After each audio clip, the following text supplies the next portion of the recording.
अस्सलामु अलैकुम वरहमतुल्लाहि वबरकातुह।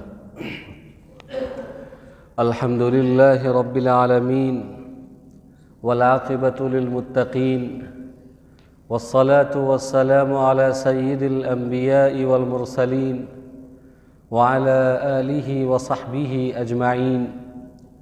अम्मा बअद फ़अऊज़ु बिल्लाहि मिनश शैतानिर रजीम। बिस्मिल्लाहिर रहमानिर रहीम। या अय्युहल्लज़ीना आमनु उद्खुलू फ़िस्सिल्मि काफ़्फ़ा वला तत्तबिउ खुतुवातिश शैतान इन्नहु लकुम अदुव्वुम मुबीन। सदक़ल्लाहुल अज़ीम। अल्लाहुम्मा सल्लि अला सय्यिदिना मौलाना मुहम्मदिन फ़ी अव्वलि कलामिना। अल्लाहुम्मा सल्लि अला सय्यिदिना मौलाना मुहम्मदिन फ़ी अवसति कलामिना। अल्लाहुम्मा सल्लि अला सय्यिदिना मौलाना मुहम्मदिन फ़ी आखिरी कलामिना। मुअज़्ज़ज़ सामीन किराम, मैंने जो अभी कुरान करीम की आयत तिलावत की, ये आयत करीमा सूरह बकरा की दूसरे पारे की आयत है। इस आयत करीमा के अंदर अल्लाह तबारक व तआला ने मोमिनीन को खिताब फरमाया है कि वो इस्लाम में मुकम्मल तरीक़े से दाखिल हो जाएं। यहाँ पर गौर करने की बात यह है कि एक ईमान वाले को ये कहा गया कि वो इस्लाम में दाखिल हो जाएं। ज़ाहिर है कि जो ईमान वाला है वो इस्लाम वाला है। जिसके अंदर ईमान है उसके अंदर इस्लाम भी है, लेकिन फिर भी अल्लाह तबारक व तआला ने ईमान वालों से ख़िताब किया और कहा कि इस्लाम में दाखिल हो जाओ। इसका मतलब ये है कि अल्लाह तबारक व तआला इस्लाम मुकम्मल चाहता है अपने बंदों से, अधूरा नहीं। और हम जो ईमान वाले हैं या इस्लाम वाले हैं, हमारे अंदर इस्लाम मुकम्मल नहीं है। दीन के हर शोबे में, हर शोबे का दीन हमें आना चाहिए। दीन के हर शोबे को हम उतनी ज़िम्मेदारी से अदा करें जितनी ज़िम्मेदारी से हम नमाज और रोज़ा अदा करते हैं। तो कुरान करीम ने कहा कि या अय्युहल्लज़ीना आमनु उद्खुलू, कि ए ईमान वालो, उद्खुलू दाखिल हो जाओ, फ़िस्सिल्मि इस्लाम में, काफ़ा मुकम्मल तरीक़े से, वला तत्तबिउ खुतुवातिश शैतान, और शैतान के कदमों की यानी शैतान की इत्तिबा न करो, शैतान के पीछे न चलो, शैतान के वसवसे में न पड़ो, शैतान के बहकाने में न आओ। इन्नहु लकुम अदुव्वुम मुबीन, इसलिए कि वो तुम्हारा खुला हुआ दुश्मन है। वो तो तुम्हें पूरी ज़िंदगी बहकाना चाहेगा, फिसलाना चाहेगा, असल और सीधे रास्ते से हटाना चाहेगा, तुम्हें अल्लाह से दूर करना चाहेगा, तुम्हारे दीन को मलियामेट करना चाहेगा, तुम्हारे दीन के अंदर नुक्स पैदा करना चाहेगा, कमी पैदा करना चाहेगा, आधा अधूरेपन पे तुम्हें राज़ी कर देगा। आज यही हो रहा है हमारे साथ कि हम आधे अधूरे दीन पर मुतमईन हैं और हम ये समझते हैं कि हम दीनदार हैं, हम मुसलमान हैं। लेकिन शैतान ने ऐसा पट्टी पढ़ाया हुआ है, ऐसा जाल बिछाया हुआ है, ऐसा माहौल तैयार किया हुआ है कि हम तो ये समझ रहे हैं कि हम मुकम्मल मुसलमान हैं, हम ये समझ रहे हैं कि हम मुकम्मल ईमान वाले हैं, लेकिन हकीकत ये है कि दीन हमारा अधूरा है। अगर एक शोबे का दीन हम ज़िंदा कर रहे हैं तो दूसरे शोबे को हम छोड़ रहे हैं, दूसरे शोबे का दीन हम ज़िंदा कर रहे हैं तो तीसरे शोबे को छोड़ रहे हैं, तीसरे शोबे का दीन हम ज़िंदा कर रहे हैं तो चौथे शोबे को छोड़ रहे हैं। और शैतान तो ज़िंदगी भर यही चाहेगा कि एक मुसलमान अपने आप को मुसलमान समझता रहे, दीनदार समझता रहे, पक्का सच्चा मोमिन समझता रहे, और हम उसके ईमान के अंदर, हम उसके इस्लाम के अंदर सेंध लगाते रहें, हम उसके इस्लाम की जड़ को खोदते रहें। इसलिए अल्लाह तबारक व तआला ने कहा कि नहीं, ये दुश्मन है, इसको दुश्मन समझते हुए तुम इस्लाम के अंदर मुकम्मल तरीक़े से दाखिल हो जाओ। अपने दीनदारी पर और अपने ईमान पर, अपने आमाल पर मुतमईन मत हो जाओ, आमादा मत हो जाओ कि इतना काफ़ी है, नमाज काफ़ी है, रोज़ा काफ़ी है, हज काफ़ी है, मेरा ये अमल काफ़ी है, मेरी ये तिलावत काफ़ी है, मेरा ये नेक काम में खर्च करना काफ़ी है, ये तो शैतान हमें इत्मीनान दिलाएगा कि बस तुम इतना कर लो तुमको जन्नत मिल जाएगी, इतना कर लो तुम्हारा खुदा राज़ी हो जाएगा, इतना कर लो तुम्हारा बेड़ा पार हो जाएगा और तुम मुसलमान हो गए, तुमको सर्टिफिकेट मिल गया है और तुमसे बड़ा जन्नती कोई नहीं। ये शैतानी धोखा है, ये शैतानी वसवसा है। शैतान के भटकावे में मत आओ, तुमको वो कहीं मुतमईन न कर दे कि मेरी नमाज बस मेरे दीन के लिए और मेरी ज़ात के लिए काफ़ी है, मैं जन्नत में चला जाऊंगा और मैं सच्चा पक्का मुसलमान हूँ। इस बात पर मुतमईन मत हो जाना, क्योंकि शैतान रेगुलर कोशिश करेगा, बार बार कोशिश करेगा, तुम्हारे दीन के नक्शे में तुम्हें दुनिया मिला देगा, दुनिया के नक्शे में दीन ला देगा। यानी जहाँ पर ऐसा लगेगा कि बहुत अहम और ज़रूरी चीज़ है तो वहाँ पर हल्का महसूस करवाएगा, और जहाँ पर लगेगा कि नहीं ये मामूली सी चीज़ है तो उसको बहुत बड़ा बना देगा। ये शैतान का काम है। ये बातें मैं आपको मिसाल से जब समझाऊंगा तो समझ में आएगा कि शैतान हमारी ज़िंदगी में कैसी कैसी कोशिशें करता है। एक तरफ तो ये कोशिश करता है कि तुम बहुत अच्छे हो, और दूसरी तरफ वो ये कोशिश करता है कि इसका जितना अच्छा काम है वो सबको बर्बाद कर दो। तो आदमी धोखे में पड़ा रहता है कि हम तो बहुत अच्छे हैं, और हकीकत में अंदर से एकदम खोखला है, उसकी जड़ को शैतान खा चुका है, ख़त्म कर चुका है। हम और आप और दुनिया के सारे मुसलमान की जो आज हालत है, अगर हम गौर करेंगे तो अल्लाह के नबी सल्लल्लाहु अलैहि वसल्लम जब अपने सहाबा को या अपनी उम्मत को नसीहत करते थे तो कोई बहुत लंबे लिफाफा वाली बात नहीं करते थे या बहुत लंबा वजीफ़ा नहीं देते थे। एक हदीस है जो हमारे आपकी और दुनिया के सारे मुसलमान की ज़िंदगी का तर्जुमानी करती है। अगर इस हदीस को सामने रखा जाए तो उसको खुद समझ में आ जाएगा कि मैंने क्या पाया है और क्या खोया है, मुझे क्या मिलना चाहिए और क्या नहीं मिल रहा है। अल्लाह के नबी सल्लल्लाहु अलैहि वसल्लम ने फरमाया, अरबाउन इज़ा कुन्न फ़ीका फ़ला अलैका मा फ़ात मिनद दुनिया, कि अगर 4 सिफ़त तुम्हारे अंदर मौजूद है, 4 चीज़ें तुम्हारे अंदर हैं, तो समझ लो कि तुम्हारी दुनिया भी कामयाब है, आखिरत भी कामयाब है। और अगर 4 चीज़ें तुम्हारे अंदर नहीं है तो तुम्हारी दुनिया भी खसारे में है और तुम्हारी आखिरत तो गई ही गई। दुनिया में भी तुम नाकाम होगे, आखिरत में भी नाकाम होगे। अल्लाह तबारक व तआला ने कुरान करीम के अंदर हमें यह बताया कि रब्बना आतिना फिद दुनिया हसना व फिल आखिरति हसना, कि अल्लाह हमारी दुनिया को भी बेहतर बना दे, हमारी आखिरत को भी बेहतर बना दे। तो हम मुसलमानों की ज़िम्मेदारी ये है कि हम दुनिया को भी अच्छी से अच्छी बनाएं और उसमें कामयाबी हासिल करें। इस्लाम बिल्कुल ये नहीं चाहता है कि दुनिया में मुसलमान जलील रुसवा होकर रहे। इस्लाम तो ये चाहता है कि दुनिया में भी तुम सुरखरुई से रहो, दुनिया में भी तुम कामयाबी से रहो, दुनिया में भी तुम सबसे बड़े और सबसे ऊंचे, सबसे पहले नंबर पर तुम्हारा नाम हो। दुनिया में भी नाम चाहिए और आखिरत में भी नाम चाहिए। तो अल्लाह के नबी सल्लल्लाहु अलैहि वसल्लम ने यह फरमाया कि 4 सिफ़ात अगर तुम्हारे अंदर हैं तो दुनिया भी तुम्हारी है, आखिरत भी तुम्हारा है। 4 सिफ़ात तुम्हारे अंदर नहीं है तो दुनिया में भी तुम नाकाम और रुसवा हो, और आखिरत में तो तुम्हारा कुछ हिस्सा भी नहीं होगा। वो 4 सिफ़ात जब हम अपनी ज़िंदगी पर गौर करेंगे, देखेंगे, तो आज सारे मुसलमान यहीं पर फंसे हुए हैं। अच्छे अच्छे नमाजी, अच्छे अच्छे गाजी, अच्छे अच्छे दीनदार, जिनको तकवा का सर्टिफिकेट दिया गया कि ये अल्लाह का वली है, फरिश्ता लगता है देखने में तो ऐसा लगता है कि अल्लाह मियाँ का गाय है, लेकिन इन 4 सिफ़त में वो फंसा हुआ है। ये चारों सिफ़त उसके कैरेक्टर को बर्बाद कर रही है। वो 4 सिफ़त क्या है कि जिसमें हम सब उलझे हुए हैं और समझ नहीं पा रहे हैं कि इसमें सही क्या है, गलत क्या है, गलत को सही मानकर ज़िंदगी गुजार रहे हैं।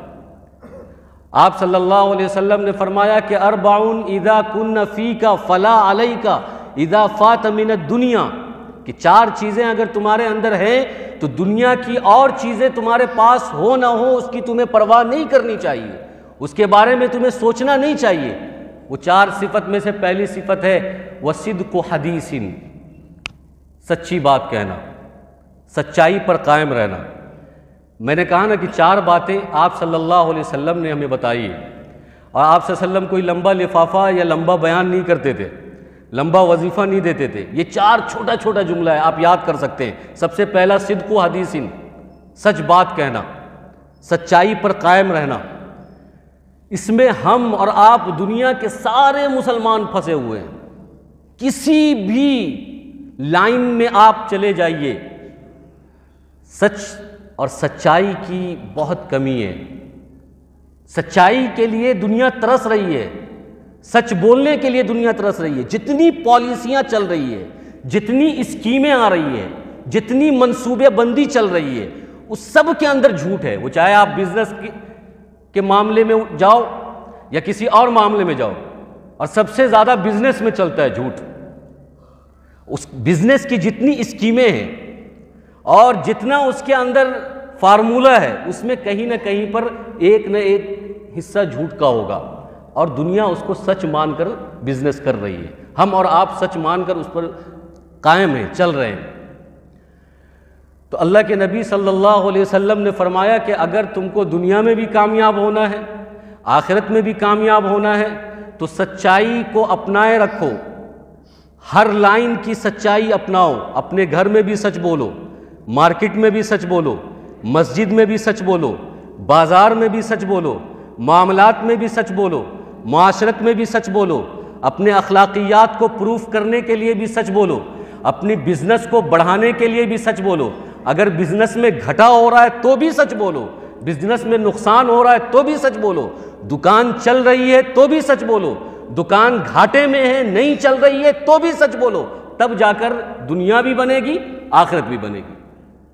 आज हालत क्या है हमारी और आपकी? हालत क्या है?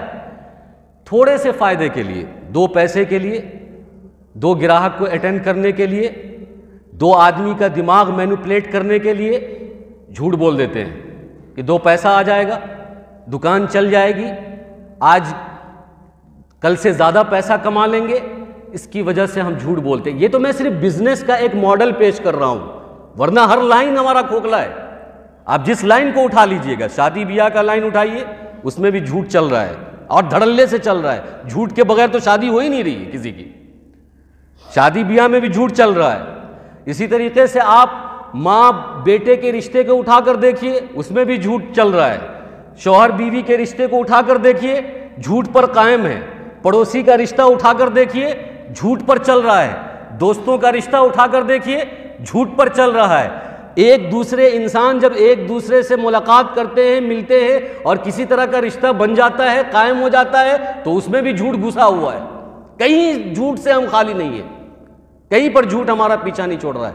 ये कर कौन रहा है? वला तत्तबिउ खुतवात शैतान, कि शैतान के नक्शे कदम पर मत चलो। शैतान तुम्हारा खुला हुआ दुश्मन है। शैतान तुमको पट्टी पढ़ाएगा कि भाई झूठ नहीं बोलोगे तो तुम्हारी बिजनेस कैसे चलेगी, झूठ नहीं बोलोगे तो तुम्हारा तिजारत कैसे चलेगा, झूठ नहीं बोलोगे तो दुकान कैसे चलेगा, झूठ नहीं बोलोगे तो बच्चे को कैसे पढ़ाओगे, झूठ नहीं बोलोगे तो बच्चा तुम्हारा तरक्की कैसे करेगा, झूठ नहीं बोलोगे तो घर कैसे बनाओगे, झूठ नहीं बोलोगे तो 6-6 बच्चे हैं उसको स्कूल की फीस कैसे दोगे, झूठ नहीं बोलोगे तो तुम्हारा बिजनेस ठप हो जाएगा, झूठ नहीं बोलोगे तो तुम्हारी नौकरी खत्म हो जाएगी, झूठ नहीं बोलोगे तो तुम्हारी नौकरी छूट जाएगी, रोजगार का खसारा होगा, न तुमको मकान मिलेगा, न दुकान मिलेगा, न बच्चे की सही परवरिश होगी। तो झूठ तो तुमको बोलना पड़ेगा और हम इसकी बात को मान गए हैं और मानकर हम अपने आप को ये भी मान लेते हैं कि हम सच्चे पक्के मुसलमान हैं। हमारे पास टोपी है, दाढ़ी है, जुब्बा है, अमामा है और हम नमाज भी पढ़ते हैं माशाल्लाह, ईद की नमाज भी पढ़ते हैं, रोज़ा भी रखते हैं, हज भी करते हैं। लेकिन जब बिजनेस में उतरे हुए हैं तो शैतान पट्टी पढ़ाया हुआ है कि नहीं नहीं यहाँ पर तो झूठ बोलना पड़ेगा, क्योंकि पूरी मार्केट पर अमेरिका का कब्जा है, पूरी मार्केट पर शेयर मार्केट वालों का कब्जा है और उन्होंने झूठ चलाया हुआ है, उन्होंने लोन चलाया हुआ है और हर स्कीम के अंदर उन्होंने लोन डाला हुआ है। तो बगैर लोन के, बगैर स्कीम के, होम लोन हो, बाइक लोन हो या एजुकेशन लोन हो, इसको लिए बगैर, सूद के बगैर, झूठ के बगैर हम तो कुछ कर ही नहीं सकते। न एजुकेशन में आगे बढ़ सकते हैं, न बिजनेस में आगे बढ़ सकते हैं, न घर बना सकते हैं, न गाड़ी चला सकते हैं। तो झूठ तो बोलना है और झूठ बोलकर ही ये काम करेंगे तो हमारी तरक्की होगी। हम इसको मान गए हैं। और कोई पूछता है कि मुसलमान हो, माशाल्लाह सच्चे पक्के मुसलमान हैं, हमको तो तो अल्लाह का शुक्र है तकबीर उला कभी फौत नहीं होती, कभी नमाज हमारी फौत नहीं होती, कभी रोज़ा हमारा फौत नहीं होता। और देखो ये हमारी दाढ़ी, देखो हमारी टोपी, देखो हमारा जुब्बा, देखो हमारा नाम अब्दुल्ला है, अब्दुर्रहमान है। तो इस्लाम में और मुसलमान में कोई कमी नहीं है। और कुरान कहता है या अय्युहल्लज़ीना आमनु दुखुलू फिस्सिल्मि काफ़ा, कि ईमान वालो, अब आपको मेरा मजमून समझ में आ रहा होगा और कुरान की ये आयत समझ में आ रही होगी कि या अय्युहल्लज़ीना आमनु दुखुलू फिस्सिल्मि काफ़ा, कि अल्लाह ने जो कहा कि ए ईमान वालो, तुम ईमान लेकर आ चुके हो लेकिन इस्लाम में मुकम्मल दाखिल हो, आधा तीतर आधा बटेर नहीं, दीन के हर शोबे का दीन अपनी ज़िंदगी में लाओ, दुनिया के हर शोबे का दीन अपनी ज़िंदगी में लाओ। इस्लाम ने कहीं पर इजाज़त नहीं दी। क्या कहीं ऐसा है कि आदमी जब मस्जिद में आएगा तो झूठ नहीं बोलेगा और मस्जिद से बाहर जाएगा तो झूठ बोलेगा? जब आदमी मस्जिद में आएगा तो वो नमाजी है तो अल्लाह के हुक्म पर तकबीर तहरीमा करेगा, नमाज और इमाम के पीछे नमाज पढ़ेगा, और जैसे ही मस्जिद से बाहर जाएगा वो आज़ाद हो गया। अब वो झूठ बोलकर बिजनेस भी कर सकता है, तिजारत भी कर सकता है, रिश्तेदारी भी निभा सकता है, किसी को झूठ बोलकर खुश भी कर सकता है, किसी को झूठ बोलकर नाराज भी कर सकता है, किसी को झूठ बोलकर कामयाब बना सकता है, किसी को झूठ बोलकर नाकाम कर सकता है। कहीं इसकी इजाजत है? बिल्कुल नहीं। तो जैसी नमाज वाली जिंदगी मस्जिद में हमारी होती है, नमाज की हालत में होती है, 10 मिनट वाली जो जिंदगी होती है, 10 मिनट जब हम होते हैं तो तकबीर की जगह तकबीर कहते हैं, क़याम की जगह क़याम करते हैं, रुकू की जगह रुकू करते हैं, सजदे की जगह सजदा करते हैं, और कौमे की जगह कौमा करते हैं, और जो है सलाम की जगह सलाम करते हैं। किसी की बात सुनते नहीं है, किसी के सलाम का जवाब नहीं देते, क्योंकि हम एक मिशन पर होते हैं, नमाज पर होते हैं, नमाज पर फोकस होता है हमारा। हम कोई गलत काम नहीं करते हैं, कुछ भी गलत नहीं करते। यही नमाज वाली ज़िंदगी हमारे मस्जिद के बाहर होनी चाहिए, ऐसा मतलूब है, ऐसा तकाजा अल्लाह तबारक व तआला कर रहे हैं, ऐसा डिमांड कर रहे हैं हमसे कि या अय्युहल्लज़ीना आमनु दुखुलू फिस्सिल्मि काफ़ा, कि ए ईमान वालो इस्लाम में मुकम्मल तरीके से दाखिल हो जाओ। लेकिन होता यह है कि शैतान चूँकि हमारा दुश्मन है, वो हमको अजीब अजीब पट्टी पढ़ाएगा। तो आज ऐसी पट्टी पढ़ाया हुआ है कि झूठ के बगैर तो एक कदम नहीं चल सकते, और हमने इसको मान लिया है। सब लोग जानते हैं कि झूठ इस्लाम ने हराम किया हुआ है, हराम है, नाजायज़ है, झूठ नहीं बोलना है।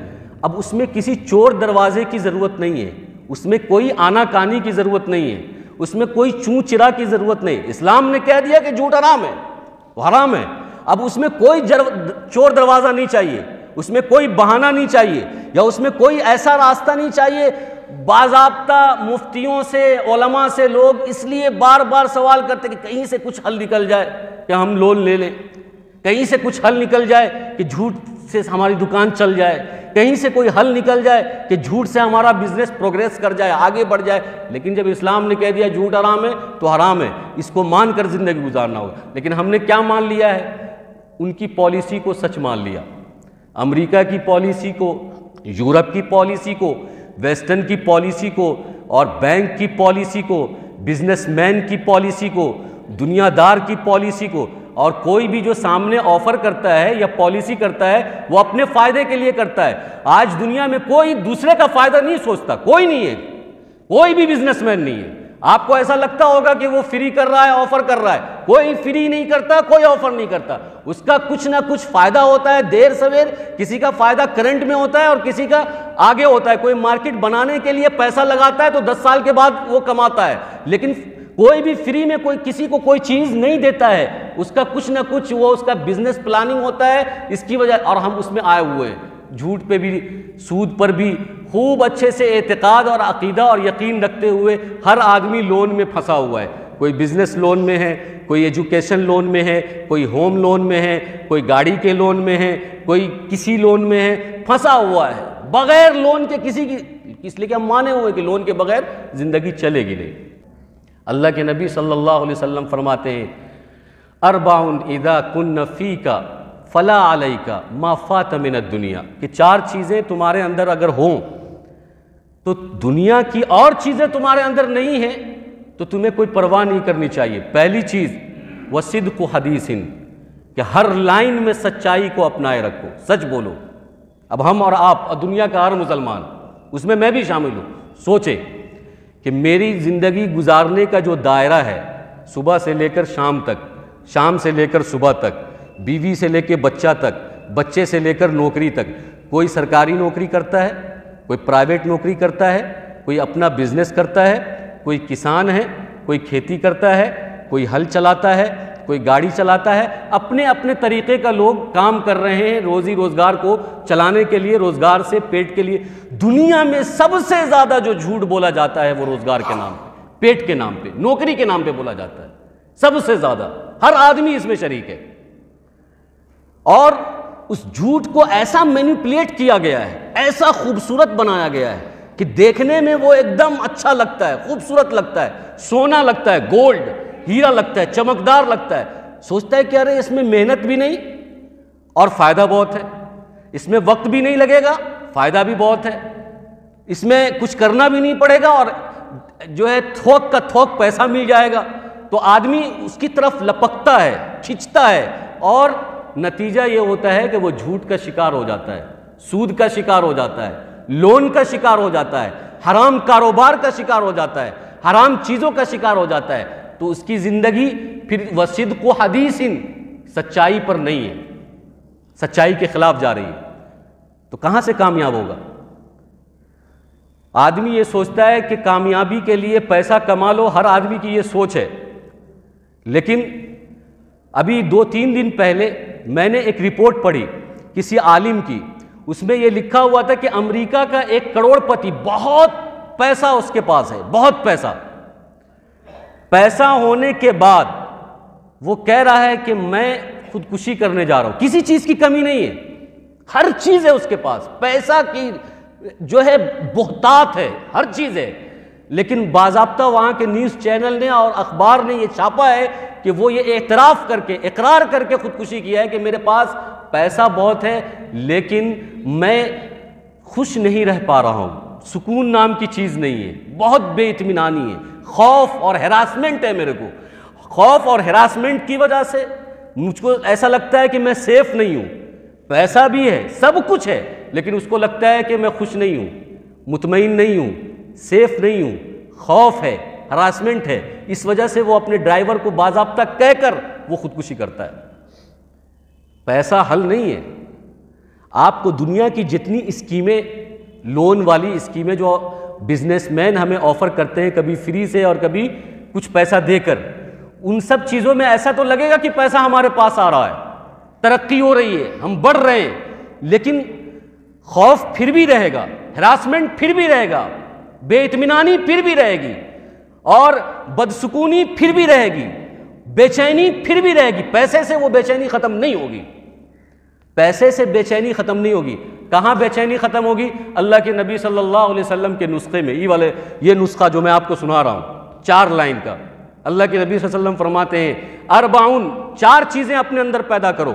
सिद्क़ु हदीसिन, सच बात पर आ जाओ, सच्चाई अपनाओ, ये अहद कर लो, ये ठान लो कि चाहे जो हो जाए, चाहे जहां हो, चाहे जिस लाइन में भी हूं, चाहे बीवी का खौफ हो, बच्चे का खौफ हो, नौकरी का खौफ हो, अपनी जात का खौफ हो या किसी और चीज का खौफ हो, लेकिन झूठ नहीं बोलेंगे, सच ही बोलेंगे और सच पर ही धंधा करेंगे। चाहे पूरी दुकान लुट जाए, पूरी दुकान पिट जाए, पूरा सामान खराब हो जाए, कोई ग्राहक ना आए, कोई हमारे दुकान को देखने ना आए, लेकिन हम सच के बगैर धंधा नहीं करेंगे, सच ही बोलेंगे। ये ठान लो, फिर अल्लाह उठाएगा, फिर अल्लाह बढ़ाएगा, फिर अल्लाह तरक्की देगा, फिर अल्लाह कामयाब करेगा। अल्लाह के बस में सब कुछ है, अल्लाह ही चला रहा है, अल्लाह ही सबको बिजनेसमैन बनाया हुआ है और अल्लाह ही ने इतनी बड़ी बड़ी कायनात को जो है अपने कब्जे में रखकर अपनी मर्जी से चला रहा है। तो क्या एक आदमी जब इस्लाम पर अमल करेगा, सच बोलेगा, तो अल्लाह उसको भूखा मार देगा, उसको जलील कर देगा, उसको रुस्वा कर देगा? ऐसा नहीं हो सकता। ये यकीन हमारे अंदर होना चाहिए। उसके बाद है दूसरी सिफत, वहिफ्ज़ु अमानतिन, अमानत की हिफाजत करना। तो अल्लाह के नबी सल्लल्लाहु अलैहि वसल्लम ने फरमाया कि मुनाफिक की 3 अलामत है। आयतुल मुनाफिक सलास, कि जो मुनाफिक होता है उसकी 3 अलामत है। मुनाफिक कहते किसको हैं? मुनाफिक कहते हैं, हदीस के अंदर आता है कि मुनाफिक सब इंसानों में सबसे बुरा इंसान है। तजिदूना शर्रन नासी जल वजहैन, कि तुम देखोगे 2 रुखी आदमी को, 2 चेहरे वाले आदमी को, दो चेहरे वाले आदमी को इंसानों में तुम सबसे बुरा पाओगे। मुनाफिक उसको कहते हैं जो अंदर कुछ बाहर कुछ, सामने कुछ पीछे कुछ, सामने आपकी तारीफ कर रहा है, पीछे आपकी बुराई कर रहा है, सामने आपसे मोहब्बत दिखा रहा है, पीछे आपसे नफरत कर रहा है, सामने आपको सपोर्ट कर रहा है, पीछे आपकी जड़ काट रहा है। मुनाफिक, असल मुनाफिक अकीदे का वो है कि जो अंदर बुग़्ज़ कुफ्र छुपाए हुआ है और सामने आके कहता है कि मैं मुसलमान हूं, ये अकीदे वाला। और अमली मुनाफिक जो आजकल हमारे मुसलमानों में भी है, अकीदे वाला मुनाफिक तो वो था जो नबी के दौर में था, अब्दुल्ला इब्ने सबा और बहुत सारे बड़े बड़े मुनाफिक जो अंदर से कुफ्र छुपाए हुए थे, दिल में कुफ्र था और सामने आकर कहते थे हुजूर मैं मुसलमान हूं, माल गनीमत हासिल करने के लिए, कुछ बेनिफिट हासिल करने के लिए, तो हुजूर के सामने आकर जो है मुसलमान जाहिर करते थे, तो वो तो अकीदे वाले मुनाफिक थे। लेकिन एक अमली मुनाफिक भी होता है जो सामने आपका दोस्त दिखेगा, पीछे आपका दुश्मन है, जो सामने आपका खैरख्वाह है, पीछे आपके साथ बुराई करेगा। दो चेहरा, आस्तीन का सांप जिसे कहते हैं, दो चेहरे वाला आदमी, दो रुखी आदमी। तो अल्लाह के नबी सल्लल्लाहु अलैहि वसल्लम ने फरमाया कि आयतुल मुनाफिक सलास, कि मुनाफिक की 3 अलामत है कि जब भी वो मुंह खोलता है झूठ बोलेगा, जब भी मुंह खोलेगा, मुंह उसका जब भी खुलेगा तो मुंह से सिर्फ झूठ ही निकलेगा, सच निकलेगा ही नहीं। ये मुनाफिक की अलामत है। अब हम अपनी जिंदगी पर उसको रिप्लाई करेंगे, देखेंगे कि हमारी जिंदगी में जब हमारी जबान खुलती है तो कितने जुमले में कितनी बात सच निकलती है और कितनी झूठ निकलती है, और कितना हम सच बोलते हैं। रात में जब बिस्तर पे हम सोने लगे तो सुबह से सोचें, हिसाब करें कि आज सुबह जो उठे थे, अभी सोने का वक्त है, हमने लोगों से बात किया है या लोग हमसे मिले हैं और हमने इतनी इतनी बात की है, इतने जुमले बात की है, इस तरह की बात की, उसमें सच कितना था और झूठ कितना था। मुनाफिक की अलामत है झूठ बोलना। मुसलमान झूठ नहीं बोल सकता।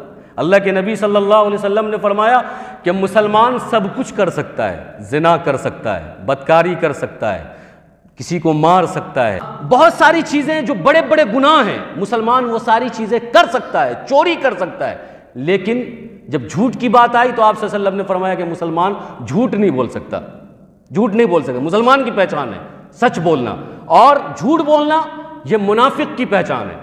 उसके बाद फरमाया कि वइज़ा तुमिना अखाना, कि जब उसके पास कोई अमानत रखी जाए तो उस अमानत में खियानत करे। यह भी मुनाफिक की अलामत है कि जब उसके पास कोई अमानत रखी जाए तो उस अमानत में वो खियानत करे। और यहां पर भी अल्लाह के नबी सल्लल्लाहु अलैहि वसल्लम फरमाते हैं कि दुनिया और आखिरत में कामयाबी के 4 राज हैं, सिद्क़ु हदीसिन व हिफ्ज़ु अमानतिन, कि अमानत की हिफाजत करना। तीसरी चीज है वह हुस्नु खलीक़तिन, के अच्छे अखलाक से पेश आना, अखलाक के साथ कंप्रोमाइज नहीं करना, बद अखलाकी किसी के साथ नहीं करना। वक्त हो चुका है, मैं इस हदीस को आइंदे हफ्ते भी और तफसीलात से समझाऊंगा, क्योंकि अभी पूरी बात इस हदीस की रह चुकी है। बस आप ये याद रखें कि हदीस है कि 4 चीज़ें, 4 खसलत, 4 आदत, 4 सिफत अगर हमारे अंदर हो तो हम दुनिया में भी कामयाब हैं, आखिरत में भी कामयाब हैं। और अगर 4 खसलत हमारी आदत में ना हो तो फिर हम दुनिया में भी नाकाम होंगे, आखिरत में भी नाकाम होंगे। इसी गुफ्तगू को आइंदा भी जारी रखेंगे। अल्लाह हम सबको अमल की तौफीक अता फरमाए। आमीन। व आखिर दावाना अल्हम्दुलिल्लाह।